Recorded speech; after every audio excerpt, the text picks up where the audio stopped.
ஏன்னா ஒரு KG caviar dish வந்து கிட்டத்தட்ட $35,000. கோபி லுவாக் காஃபி ஒரு கப்பு வந்து கிட்டத்தட்ட $20 $100 வரைக்கும் சேல் ஆகுது. இந்த கோபி மாட்டிறைச்சியோட ஜப்பான்ல இதோட விலை எவ்வளோன்னு கேட்டீங்கன்னா ஒரு கிலோ வந்து கிட்டத்தட்ட $200 வரைக்கும் போகுது. நம்ம ஊர் காசுக்கு $17,000. 278 கேஜி இருக்கக்கூடிய ஒரு டூனா ஃபிஷ் வந்து கிட்டத்தட்ட $3.1 மில்லியன் ஏலம் போயிருக்கு. வணக்கம் நண்பா, தமிழ் சேனலுக்கு உங்களை வரவேற்கிறேன். இன்னைக்கு நம்ம என்ன டாபிக் பார்க்க போறோம்னு பார்த்தீங்கன்னா, இந்த உலகத்திலேயே விலை உயர்ந்த உணவுப் பொருட்களை பற்றி தான் இன்னைக்கு நம்ம இந்த வீடியோவில் பார்க்க போறோம். ஆமாங்க, ஏன்னா இந்த உலகத்தில் வந்து நிறைய ஃபுட் வெரைட்டிஸ் வந்து இருக்குது. பட் இருந்தாலும் அதில் வந்து ரொம்ப காஸ்ட்லியான ஃபுட், நார்மலான பீப்புள் சாப்பிடவே முடியாது அப்படிங்கிற மாதிரியான ஃபுட்ஸ் வந்து நிறைய இருக்கு. ஸோ அதில் வந்து இப்போ வந்து நாளை வந்து நம்ம வந்து ஃபில்டர் பண்ணியிருக்கிறோம். அதுலேயும் குறிப்பாக ஒரே ஒரு டிஷ் இருக்குது. கிட்டத்தட்ட அது வந்து அந்த டிஷ் வந்து 278 கிலோ வெயிட் இருந்திருக்கு. அதோட விலை ஏலத்தில் கிட்டத்தட்ட 3.1 மில்லியன் வரைக்கும் ஏலம் போயிருக்கு. ஸோ அந்த அளவுக்கு அதில் என்ன இருக்கு, அது ஏன் இவ்வளோ காஸ்ட்லியாக இருக்கு, அது இவ்வளோ டேஸ்ட் இல்ல அதுக்கு வந்து டிமாண்ட் கிரியேட் பண்றாங்களா அப்படிங்கிற மாதிரி எல்லா விஷயத்தையும் நம்ம வந்து இந்த வீடியோல ஃபுல்லா பார்க்க போறோம். இன்ஃபேக்ட் இந்த லிஸ்ட்ல வந்து மீன் முட்டை முதற்கொண்டு இருக்கு. ஆமாங்க, மீன் முட்டை கூட ரொம்ப காஸ்ட்லியான ஒரு டிஷ்ஷா தான் இந்த உலகத்தில் இருக்கு. அது அலங்காரத்துக்காக வைக்கப்பட்டிருந்தாலும் அதோட விலை வந்து நம்ம இமேஜின் பண்ண முடியாத அளவுக்கு இருக்கு. ஸோ அது எல்லாத்தையுமே இந்த வீடியோல வந்து ஃபுல்லா டீட்டெயிலாக கம்ப்ளீட்டாக பார்க்க போறோம். இந்த வீடியோ வந்து ரொம்ப இன்ட்ரெஸ்டிங்காக இருக்கும். ஸோ அந்த இடத்துல வந்து ஸ்கிப் பண்ணாம பாருங்க. அதுக்கு முன்னாடி நம்ம சேனலுக்கு இப்போ ஃபர்ஸ்ட் டைம் வந்திருக்கீங்கன்னா நம்ம சேனலை சப்ஸ்கிரைப் பண்ணுங்க. சப்ஸ்கிரைப் பண்ண கையோட ஆளுங்க நோட்டிஃபிகேஷன் கொடுத்து வச்சுக்கோங்க. அப்போ தான் நம்ம போடக்கூடிய எவ்ரி வீடியோஸ் உங்களுக்கு நோட்டிஃபிகேஷன் உடனுக்குடன் வந்து சேரும். நீங்களே அந்த வீடியோ மிஸ் பண்ண பார்க்க முடியும். ஓகே, இப்போ வாங்க வீடியோக்குள்ள போகலாம்.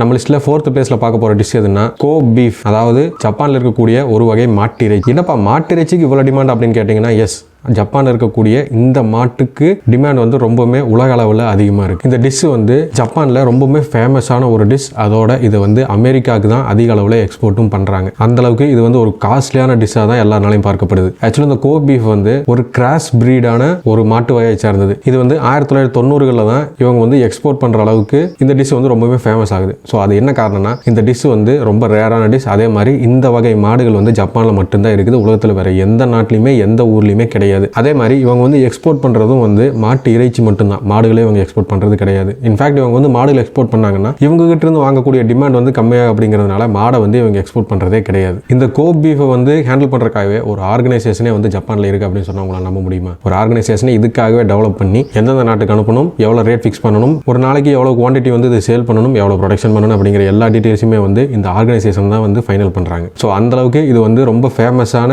ஒரு காஸ்ட்லியான ஃபுட்டாக தான் இருக்கு. இந்த கோப் பீஃப் மாட்டிறைச்சியோட ஜப்பான்ல இதோட விலை எவ்வளோன்னு கேட்டீங்கன்னா ஒரு கிலோ வந்து கிட்டத்தட்ட $200 வரைக்கும் போகுது. நம்ம ஊர் காசுக்கு $17,000. கொஞ்சம் இமேஜின் பண்ணி பாருங்க, ஒரு கிலோ மாட்டுக்கறிக்கு வந்து $17,000 ஸ்பெண்ட் பண்ணி வாங்கி சாப்பிட்றாங்கன்னா அதுல என்ன இருக்கு? எல்லாரும் சொல்லக்கூடியது இந்த டிஷ் வந்து காஸ்ட்லியா இருக்கிறதுக்கு முக்கியமான காரணம் இந்த மாடுகள் வந்து ஜப்பான்ல மட்டும்தான் இருக்கு, வேற எந்த நாட்டிலுமே கிடையாது அப்படிங்கிறதுனாலையும் இதுக்கு வந்து டிமாண்ட் கிரியேட் பண்ணி இதை வந்து சேல் பண்றாங்க அப்படிங்கிறதுனாலே தான் இதோட விலை வந்து ரொம்பவே காஸ்ட்லியா இருக்கு. மற்றபடி டேஸ்ட்ல இருந்து பெரிய வித்தியாசம் அந்த மாதிரிலாம் எதுவுமே கிடையாது. ஒரு பிராண்டிங் அப்படிங்கிற ஒரு இமேஜ்ல தான் வந்து இதை வந்து டிமாண்ட் பண்ணிட்டு இருக்காங்க அப்படிங்கிற மாதிரி நிறைய பேர் வந்து சொன்னாலும் ஸ்டில் இப்போ வரைக்குமே இது ஜப்பான்ல விரும்பி சாப்பிடக்கூடிய ஒரு உணவு பட்டியலில் காஸ்ட்லியான டிஷ்லையும் முதலிடத்துல தான் இருக்கு. நீங்க நினைக்கலாம், ஜப்பான்ல இருக்கக்கூடிய இந்த கோபி பீஃப் மாட்டுக்கறியை வந்து எதுக்காக நம்ம இந்த லிஸ்ட்ல கொண்டு வந்திருக்கோம் அப்படின்னு. ஒரு மாட்டிறைச்சிக்காக நம்ம வந்து $17,000 ஸ்பெண்ட் பண்ணுவோமா அப்படிங்கிற கொஸ்டின் தான் எனக்குள்ள வந்துச்சு. அதுக்காக தான் இதை நம்ம லிஸ்ட்ல சேர்த்துருக்கிறேன். இந்த உலகத்திலேயே எங்கேயும் இல்லாத அளவுக்கு ஒரு வகையான மாடு ஜப்பான்ல இருக்கு. அந்த மாட்டிறைச்சி வந்து உலக அளவில் ரொம்ப ஃபேமஸா இருக்கு. அதுலயும் அதிகமாக குறிப்பா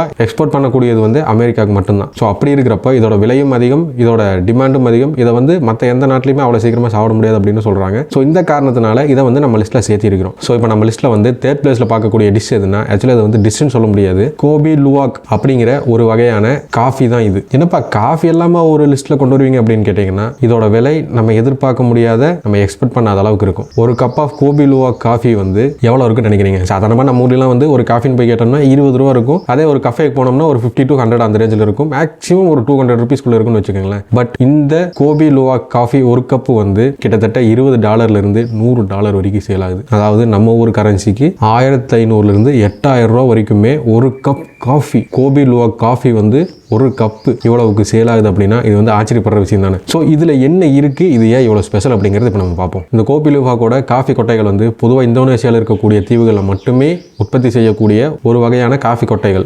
பொதுவாகவே ஒரு டீ எஸ்டேட்டோ ஒரு காஃபி எஸ்டேட் அப்படிங்கிற மாதிரிலாம் நம்ம பார்த்தோம்னா அது வந்து ரொம்ப குளிர் பிரதேசத்திலையும் ரொம்ப உயரமான இடங்களையும் மட்டுமே தான் இருக்கும். ஃபார் எக்ஸாம்பிள் நம்ம ஊர்லாம் பார்த்தீங்கன்னா ஊட்டியில் இருக்கும் அதிகமாக காஃபிகளுக்கும் காஃபி கொட்டைகளுக்கும். அந்த சூழ்நிலை தான் வந்து இதுக்கான வளங்களை அதிகமாக கொடுக்குது. ஸோ அதே மாதிரியான ஒரு அட்மாஸ்பியர் பேர் தான் இதுக்கும் இருக்கு.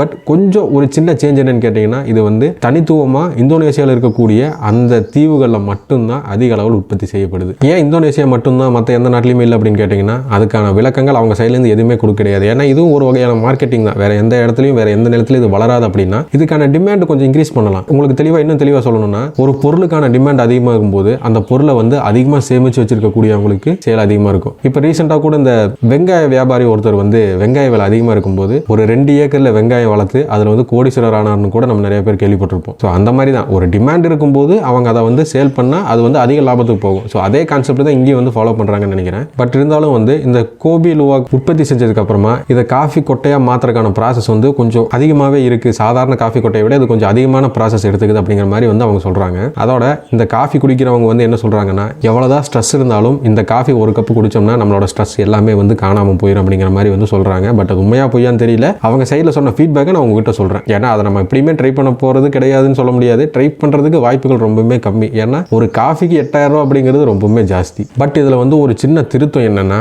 அமெரிக்கா வந்து இதை ஏற்றுக்கலை. இந்த காஃபியில் வந்து ஸ்பெஷலாக எதுவுமே கிடையாது அப்படின்னு சொல்லி அவங்க வந்து ஒரு குற்றச்சாட்டையே வைக்கிறாங்க. அமெரிக்காவில் இருக்கக்கூடிய SCAA அப்படிங்கிற சிறப்பு காஃபி சங்கம் வந்து என்ன பண்ணுறாங்கன்னா, இந்த காஃபிகளில் என்ன ஸ்பெஷலாக இருக்குது அப்படிங்கிறதுக்காக இவங்க வந்து ஆராய்ச்சியே நடத்துகிறாங்க. அதுக்கான காஃபி வல்லுநர்களையும் கூப்பிட்டு வந்து நிறைய விதமான டெஸ்ட் எடுத்து அவங்க கொடுத்துருக்கிற ஸ்டேட்மெண்ட் என்னன்னா, இந்த காஃபியில் ஸ்பெஷலாக ஒன்றுமே கிடையாது, ஜஸ்ட் டிமாண்டை கிரியேட் பண்ணுறதுக்காக மட்டும்தான் இவங்க வந்து இந்த மாதிரியான விஷயங்கள்லாம் செஞ்சுக்கிட்டு இருக்கிறாங்க. எங்கேயுமே கிடைக்காது, இந்தோனேசியாவில் மட்டும் கிடைக்கும் அப்படிங்கிற மாதிரியான சில விஷயங்களை செஞ்சு இதுக்கான டிமாண்டை கிரியேட் பண்ணுறாங்க. இந்த காஃபி வந்து ஒரு கப்பு இவ்வளோ விலை கொடுத்து சாப்பிட்றதுக்கு ஒர்த்து இல்லை அப்படிங்கிற ஒரு குற்றச்சாட்டை அமெரிக்கா வந்து வைக்கிறாங்க. அமெரிக்காவோட இந்த சிறப்பு காஃபி சங்கம் SCAA அவங்க வந்து இந்த குற்றச்சாட்டை முன்வைக்கிறாங்க. என்னதான் இந்த மாதிரி வந்து குற்றச்சாட்டுகள் அதிக அளவில் வந்தாலும் இந்த கோபி லுவாக் காஃபியோட டிமாண்டும் அதோட சேலும் எந்த வகையிலையும் பாதிக்கல, எந்த வகையிலும் குறையல. இப்போ நீங்க சொல்லுங்க, ஒரு கப் காஃபிக்கு 1500 இருந்து 8000 ரூபா வரைக்கும் ஸ்பெண்ட் பண்றதுக்கு நீங்க யார் தயாரா இருக்கீங்க? கண்டிப்பா கமெண்ட் செக்ஷன்ல சொல்லுங்க. இப்போ நம்ம லிஸ்ட்ல செகண்ட் பிளேஸ்ல பார்க்க போற டிஷ் எதுன்னா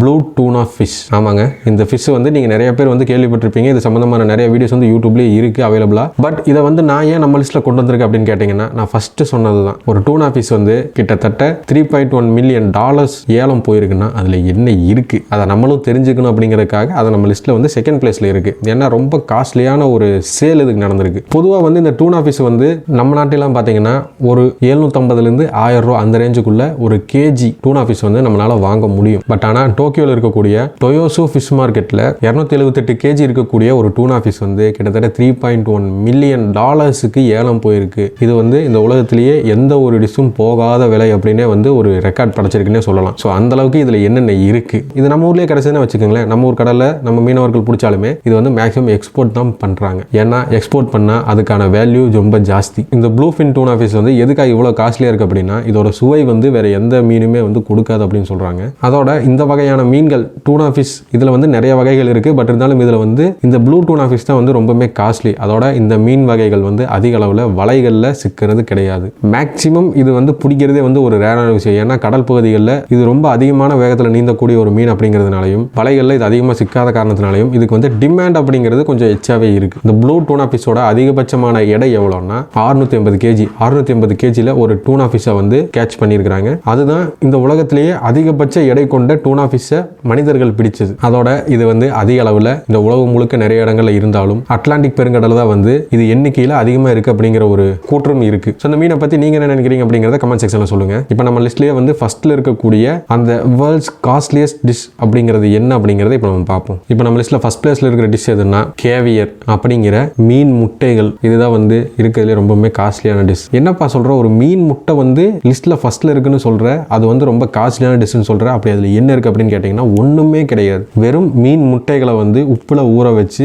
அதை அப்படியே சேல் பண்றாங்க, அவ்வளவுதான். வேற எதுவுமே அதுல ஆட் பண்ணிருக்க மாட்டாங்க. இதோட விலையை கேட்டீங்கன்னா நீங்க நிஜமாவே ஆச்சரியப்படுவீங்க. ஏன்னா ஒரு கேஜி கேவியர் டிஷ் வந்து கிட்டத்தட்ட $35,000. 35,000 அமெரிக்க டாலர்னா நம்ம ஊர் காசுக்கு கிட்டத்தட்ட 31 லட்சம். 31 லட்சம் கொடுத்து ஒரு டிஷ் வாங்குறாங்க அப்படின்னா அதுல என்ன இருக்கு? ஆக்சுவலா இது வந்து இந்த டூனா ஃபிஷ் இதுக்கு முன்னாடி பார்த்தோம் இல்லையா, அது வந்து ஒரே ஒரு ஃபிஷ் தான் வந்து அந்த பிரைஸுக்கு போயிருக்கு. அதுக்கப்புறம் ஒரு சிலது போயிருக்கு. பட் இருந்தாலும் அதிகபட்சமா போன விலை அதுதான். பட் இந்த கேவியர் டிஷ் வந்து ஒவ்வொரு கேஜியுமே $35,000. ஸோ அப்படி அதுல என்ன இருக்கு அப்படிங்கிறத இப்போ நம்ம பார்க்க போறோம். பசிபிக் பெருங்கடல்ல ரொம்ப ரேரா பார்க்கக்கூடிய ஒரு மீன் வகையான ஸ்ட்ரிகோன் அப்படிங்கிற ஒரு மீன் வகையை சார்ந்த முட்டைகள் தான் இந்த கேவியர் முட்டைகள். இது வந்து ரொம்பவுமே ரேரான ஒரு ஃபிஷ்னு சொல்றாங்க. அதே மாதிரி இந்த மீன் மீன்லேருந்து வரக்கூடிய முட்டைகளும் வந்து பதப்படுத்தி இதை சேல் பண்ணுற வரைக்கும் இதோட ப்ராசஸ் வந்து ரொம்பவே ஜாஸ்தி அப்படின்னு சொல்கிறாங்க. ஆனாலும் இந்த கேவியர் டிஷ்ஷை வந்து ப்ரொடக்ஷன் பண்ணுறதுக்காகவே நிறைய நாடுகளில் வந்து பண்ணைகள் வச்சு இதை வந்து சேல் பண்ணிருக்காங்க. இதுலேயும் குறிப்பாக சீனால தான் மிகப்பெரிய பண்ணை வந்து இருக்குது. அதுக்காக சீனாவில் மட்டும்தான் இருக்கான்னு கேட்டிங்கன்னா அதுவும் கிடையாது.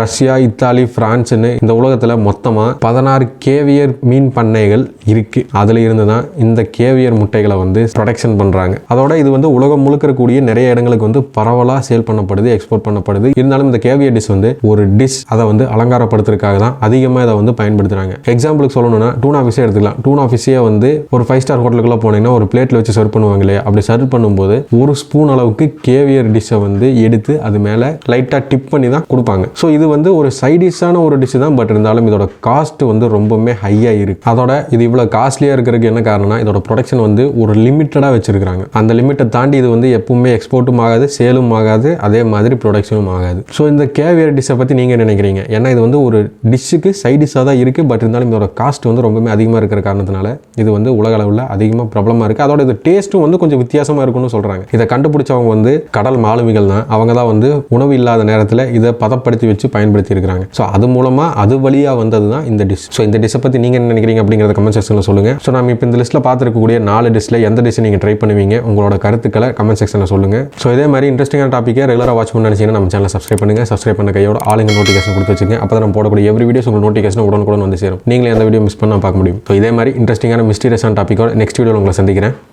தேங்க்யூ.